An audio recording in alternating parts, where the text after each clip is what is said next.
The United States President Donald Trump optimism that there was a real chance to end the war in the Gaza as the Israel remembered the victims of the October 7 attacks 2 years ago on Tuesday. Also, in his message marking the anniversary, the Israeli Prime Minister Benjamin Netanyahu wanted to achieve all the goals of the war, including crushing the Palestinian militant group Hamas, which also waged the attacks. Also, we are in fateful, decisive days. Also, we will continue to act to achieve all the war's objective, the return of all the abductees, the elimination of the Hamas rule, and ensuring that the Gaza will never again pose a threat to the Israel, the Netanyahu said in the statement. Also, indirect negotiation between the Israeli and the Hamas negotiator are being held in the Egyptian resort town of Sharm el-Sheikh based on the 20-point plan proposed by the Donald Trump to end the war. Also, there's a real chance that we could do something, Donald Trump told to reporters in the Oval Office, adding that the United States negotiators were also involved in the talks and the negotiations. I think there is a possibility that we could have a peace in the Middle East. Donald Trump said that the United States would do everything possible to make sure that everyone adheres to the deal. If Hamas and the Israel do and agree on a ceasefire, it will be good. Hamas top negotiator, that is Khalil al-Hayya, said that this group also wants guarantees from the United States President Donald Trump and the sponsor countries that the war will end once and all for all. Also, Hamas says that working for the deal, the 2 years ago this day, at the close of the Jewish festival of the Sukkot, the Hamas-led militants launched the deadliest attack on the Israel in the country's history, sparking a huge retaliatory offensive in Gaza. It resulted in the death of 1,219 people, mostly civilian, according to the Millennium Tally based on the official Israeli figures. Militant took also away 251 people hostages into the Gaza, of whom 47 remain captive.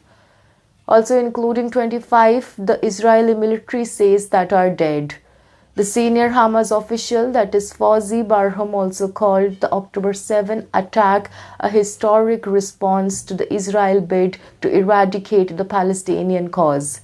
He also said that the Hamas was working to surmount all the obstacles to sealing a deal in Egypt. The global pressure to end the war has escalated, with much of the Gaza flattened.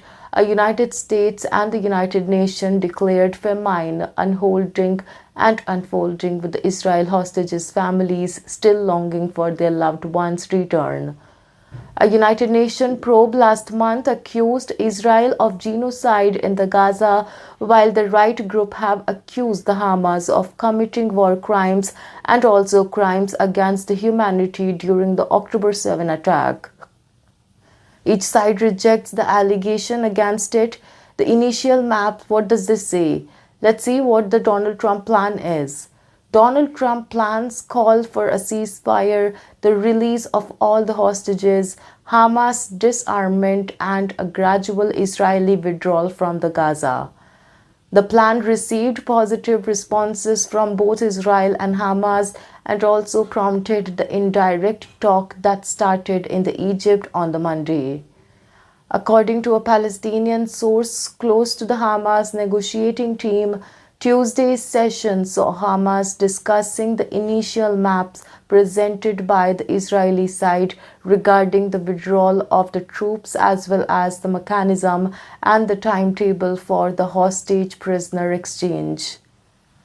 Also, the Hamas insist on linking the timeline for the release of the captives to the timeline of the Israeli withdrawals. On the Wednesday, the Donald Trump special Middle East envoy, that is Steve Witkoff, will join the talks, according to the Egyptian Foreign Minister Badr Abdelatty. The primary guarantee of success at this stage is the United States President Donald Trump himself, even if it comes to a point to require him imposing a vision, he said. Qatar said its Prime Minister Sheikh Mohammed bin Abdul Rahman Al Thani also would join the talks, while the Turkish state media reported the country's intelligence chief, that is Ibrahim Kalin, would lead a delegation